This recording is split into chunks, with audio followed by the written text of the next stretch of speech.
Hi friends, movie start होती है। हम जूल्स को देखते हैं जो कि उस कर्ज की वजह से बहुत परेशान था, जिसको अपने दोस्त के मरने पर इसको मिला।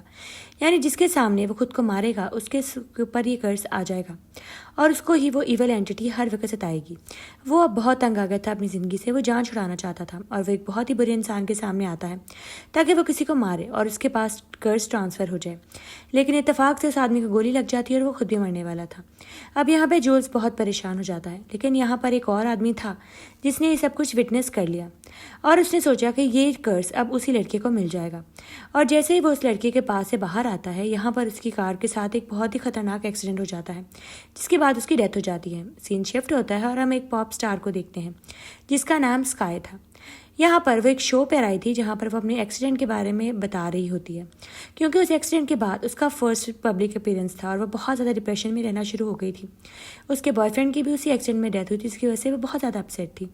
अब यहाँ ड्रू उससे कुछ सवाल करती है जिसके वो जवाब देती है और वो कहती है येस आई एम बैक, और अब मैं कॉन्सर्ट्स करूँगी, शोज़ करूँगी और लोग मुझे दोबारा देखेंगे और वैसे ही प्यार करेंगे जैसे पहले करते थे, और मैं अपने स्टारडम को दोबारा से अवेल करूँगी। वो ये कहकर शो से बाहर आ जाती है। उसकी मदर और उसके साथ उसका गार्ड जोशुआ भी था, जो कि उसका मैनेजर भी था। वो दोनों हर वक्त स्काई के साथ ही रहते थे। अब यहाँ स्काई जब बाहर आती है तो वो देखती है अभी भी उसकी वैसे ही फ़ैन फॉलोइंग थी जैसे पहले थी। यानी लोग उसको अभी भी वैसे ही प्यार करते थे और दोबारा वैसे ही देखना चाहते थे।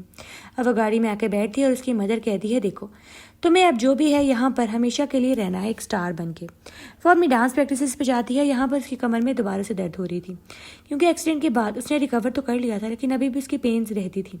शायद साइकोलॉजिकल था या जो भी इश्यू था, वो दर्द उसको बार बार उठ जाता था। और वो शो के दौरान अभी थोड़ी देर के लिए स्टॉप करती है और जैसे ही वो वॉशरूम जाती है उसको याद आ गया था कि उसके दोस्त लिवाई से, जिसे वो मेडिसिन लेती थी जो कि एक ड्रग की तरह थी जिससे उसको पेन नहीं होती, अचानक से वो गिर जाती हैं जैसे उसके दरवाज़ा कोई नॉक करता है और वो जोशुआ था जिस पर उसको बहुत गुस्सा आ जाता है। अब उसकी मदर उसको अपने होटल में ड्रॉप कर रही थी और कहती है तुम घर जाओ, आराम करो ताकि नेक्स्ट डे के लिए तुम फ्रेश हो सको। और यहाँ पर वो अपने दोस्त को मैसेज कर रही होती है कि मुझे तुमसे वही दवाई चाहिए क्योंकि मुझे बहुत तकलीफ है और मुझे वो मेडिसिन चाहिए। और वो उसको कहता है ठीक है तुम मेरे अपार्टमेंट में आ जाना। अब यहाँ पे वो अपनी मदर से छुप कर ही वहाँ जाने वाली थी। उसकी मदर उसको घर ड्रॉप करती हैं और यहाँ पर थोड़ी देर बाद वो कैब लेके अपने दोस्त के पास निकल जाती है। और यहाँ पर हम देखते हैं वही लड़का था जिसको वो कर्ज ट्रांसफ़र हुआ था, यानी स्माइल वाली एंटिटी का। अब यहाँ पर उसको अंदर बुलाता है और कहता है तुम यहाँ पर क्यों आई हो। वो कहती है तुम्हें तो मैसेज पे जवाब दिया था कि आ जाओ। लेकिन यहाँ पर उसके साथ कुछ बहुत ही गलत हो रहा था। वही ईवल एंटिटी उसके साथ गेम्स कर रही होती है। लेकिन यहाँ पर वो अपनी पुरानी दोस्त को देखकर बहुत खुश होता है। कहते हैं सॉरी मैंने गलत समझा, एक्चुअली मुझे कोई तंग कर रहा था, मुझे लगा शायद वो तुम हो।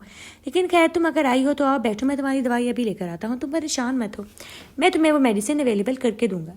अब यहाँ लिवाइस अंदर जाता है और यहाँ पे स्काई बहुत घबराई होती है उसका रवैया देखकर। वो कहती है कि शायद ये बिल्कुल ही पागल हो चुका है ड्रग्स ले लेकर। खैर वो वेट कर रही होती है और वो अंदर जाता है दवाई लेने के लिए रूम में, और काफ़ी देर हो जाती है और वो बाहर नहीं आता। अब यहाँ पे स्काई बहुत घबरा जाती है कि इतनी देर हो गई वो आया क्यों नहीं। और जैसे ही वो बाहर आया वो पागलों की तरह एक्ट करना शुरू कर देता है, जैसे इसको कोई देख रहा हो और कोई डरा रहा हो। लेकिन यहाँ पर तो और कोई भी नहीं था उन दोनों के अलावा। वो समझ नहीं पा रही कि आखिर इसको हो क्या रहा है। और बाद में एक बहुत ही खौफनाक स्माइल के बाद उसने अपने आप को बहुत बुरी तरीके से मार लिया। यानी वो वेट से अपने मुंह को पूरी तरीके से क्रश कर दिया स्काई की आंखों के सामने, जिसको देखकर वो बिल्कुल खौफनाक तरीके से डर गई। उसको समझ ही नहीं आ रही कि आखिर कोई अपने आप के साथ ऐसा कैसे कर सकता है।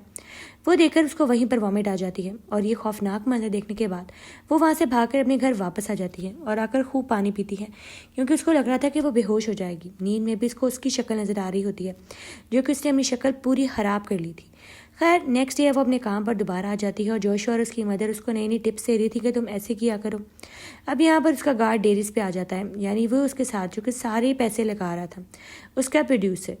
अब यहाँ पर वाकई कहते हैं कि कल तुम्हें किसी शो में प्रेजेंट होना है और रोज़ रोज़ तुम्हारे कोई ना कोई शोज़ होंगे। तुम लोगों के सामने आओ ताकि लोगों को लगे कि तुम नॉर्मल हो गई हो और वो तुम्हें एक्सेप्ट करें एज ए स्टार दोबारा से। अब यहाँ वो तैयार होकर बैठी और यहाँ पर उसको मैसेज आ जाता है कि लास्ट नाइट तुम उसके घर गई थी, यानी जो लड़का मारा गया है लेविस के घर। यहाँ पर उसको समझ नहीं आती कि उसको किसने मैसेज किया, कौन हो सकता है जिसके बारे में ये सब जानता है। ये बात तो किसी को भी नहीं पता। अब उसको बिल्कुल समझ नहीं आती कि वो उसको क्या जवाब दे। अब वो मैसेज को इग्नोर तो कर देती है, लेकिन फिर भी वो डर बहुत जाती है कि किसी और को पता ना चल जाए कि वो लिवाइस के घर गई थी और उसने वहाँ वॉमिट की थी, क्या पता वो खतरे में आ जाए। वो इस चीज़ के बारे में बहुत परेशान थी और अपने शो पर भी पूरी तरीके से तवज्जो नहीं दे पाती। और यहाँ पर उसको लगता है कि उसके पीछे लिवाइस खड़ा हुआ है और वो देख कर चीखने लगती है बहुत बुरी तरीके से। से। अचानक से उसके चीखते चीखते उसके मदर और उसका बॉडीगार्ड अंदर आ जाता है और वो आके कहते हैं कि क्या हुआ, आपको कोई डर तो नहीं, आपको किसी ने कुछ डराया तो नहीं। वो कहती है नहीं नहीं, मैंने एक स्पाइडर देख लिया था इसलिए मैं डर गई थी। लेकिन असल में वो खौफज़दा थी, क्योंकि जो उसने देखा था वो एक नॉर्मल इंसान भी देख ले तो पागल हो जाए, और वो तो पहले ही ज़हनी मरीज़ थी। खैर अब यहाँ पर शो में आती है और यहाँ पर उसको साइन करने थे, लोगों के साथ तस्वीरें खिंचवानी होती हैं। यहाँ पर भी कुछ लोग बहुत ही अजीब एक्ट कर रहे थे। एक आदमी तो बिल्कुल पागल था जो उसके पीछे पड़ जाता है, शायद कोई पागल सा फ़ैन। लेकिन यहाँ पर एक बच्ची थी जिसकी स्माइल बहुत ही ज़्यादा अजीब थी। ये वही स्माइल थी जो लास्ट टाइम उसने डिवाइस के फेस पर देखी थी, और वो देखकर समझ आती है कि ये स्माइल नॉर्मल नहीं है, शायद ये बच्ची बहुत ही ज़्यादा अजीब है। खैर अब यहाँ पे अपनी दोस्त मेगन को फ़ोन करती है, जिसके साथ उससे काफ़ी देर से लड़ाई हुई थी, और उसको कहती है तुम प्लीज़ मेरे घर आ जाओ, मैं बहुत परेशान हूँ, मैं सिर्फ तुमसे ही बात कर सकती हूँ। और ये सोचकर वो अपने घर में ही इधर उधर घूम रही होती है, और उसके घर में कोई मौजूद था, एक बहुत ही खौफनाक सा आदमी। उसको देखकर बहुत ज़्यादा डर जाती है, वो समझ नहीं पाती कि कौन है। इतनी देर में उसकी दोस्त मेगन आ जाती है और वो कहती है तुम यहाँ पर क्या कर रही हो, तुम्हारे घर में तुम्हारे अलावा कौन हो सकता है, इतनी सिक्योर्ड अपार्टमेंट में रहती हो तुम। खैर वो मेगन आती है और मेगन के साथ बहुत सारी बातें करती है, उसको बताती है कि आजकल उसकी लाइफ में क्या चल रहा है और उसकी मदर उसको दोबारा स्टार बनाने की कितनी कोशिश कर रही है। खैर वो दोनों बैठ के पूरी रात बात करती हैं और बहुत देर हो जाती है और रात में वो सो जाती है। लेकिन रात में जैसे ही उसकी आंख खुलती है, उसकी दोस्त की शक्ल उसके सामने थी, जो कि बहुत ही क्रीपी सी स्माइल उसको दे रही थी। जब उसकी आंख खुली दोबारा से और वो जब बाहर उठ के देखी तो उसकी दोस्त तो बाहर थी। वो कहती मैं तो तुम्हारे लिए कॉफ़ी बनाने गई थी, और यहाँ उसको पता लगा कि वो बहुत देर हो गई है और अब उसको फ़ौरन से अपनी शो पर जाना होगा रिहर्सल्स के लिए। और यहाँ जैसे ही वो रिहर्सल्स पे पहुँचती है, उसको लगा जैसे इसको किसी ने दिखा दिया और गिरा दिया। वो यहाँ पे डायरेक्टर को कहती है कि मुझे किसी ने दिखा दिया, इन्हीं में से किसी ने, और वो सबसे लड़ना शुरू कर देती है। लेकिन वहाँ पे डायरेक्टर आकर कहता है कि तुम्हें किसी ने दिखा नहीं दिया, मैं सामने से तुम्हें ही देख रहा था और स्क्रीन पर भी सारी चीज़ें हैं, तुम्हें किसी ने दिखा नहीं दिया। अब यहाँ जोशुआ बहुत ही अजीब एक्ट कर रहा था, उसको स्माइल पास करता हुआ जाता है। अब स्काई अपने रूम में जाती है और देखती है तो उसका पूरा रूम किसी ने ख़राब किया हुआ था, यानी उसके रूम में आके किसी ने पूरी तरीके से तबाही मचाई हुई थी। उसको बिल्कुल समझ नहीं आ रहा था कि उसके साथ आखिर ये गेम्स कौन कर रहा है। वो बाहर निकल के जोशुआ से लड़ना शुरू कर देती है, कहती है मेरा रूम तुम्ही ने ख़राब किया। लेकिन वो कहता है मैं तुम्हारा रूम क्यों ख़राब करूँगा आखिर। उसकी मदर भी उसको कहती है कि तुम कहीं कोई ड्रग्स तो नहीं ले रही, तुम्हें नहीं पता कि तुम पर कितना पैसा लग रहा है और तुम पर कितनी मेहनत हो रही है। तुम्हें अगर अपनी ज़िंदगी दोबारा से वैसे ही करनी है जैसे पहले थी, तो तुम्हें भी हमारे साथ मिलकर मेहनत करनी होगी, मैं अकेले तुम्हें नहीं बचा सकती। खैर नेक्स्ट दिन वो शो के लिए तैयार हो जाती है। रात को उसने बहुत ज़्यादा अच्छी परफॉर्मेंस देनी थी और यहाँ पे लोगों को इंटरव्यू भी देना था। अब यहाँ पर उसको सारे दोस्त इकट्ठे होते हैं, उसकी मदर भी, डेरियस भी, और यहाँ वो स्टेज पर आती है और आके बताने लगती है अपने एक्सपीरियंसेस के बारे में, अपनी न्यू एल्बम के बारे में। और यहाँ पर उसको अपना पुराना बॉयफ्रेंड जो एक्सीडेंट में मारा गया था वो नज़र आता है। वो उसको देखकर बहुत डर जाती है और यहाँ पे लिवाइस भी उसको नज़र आता है, जिसकी वजह से वो बहुत पैनिक हो जाती है और यहाँ पर बहुत तबाही मचा देती है। गलती से वो कुछ लोगों को गिरा देती है और यहाँ पूरा स्टेज ख़राब हो जाता है। खैर अब उसको मैसेज आता है किसी का और वो कहता है कि मैं जानता हूँ तुम्हारे साथ क्या हो रहा है, मैं तुम्हारी हेल्प कर सकता हूँ। जिस तकलीफ़ में तुम हो उस तकलीफ़ में मेरा कोई प्यारा रह चुका है जो उसको मैंने सफ़र करते हुए देखा है, और तुम्हारे ऊपर जो कर्ज लग गया है, जो ईविल एंटिटी तुम्हारे पीछे है, उसके बारे में तुम्हें मैं बता सकता हूँ। वो उसको लोकेशन भेजता है और स्काई से मिलने के लिए क्लब में पहुँच जाती है।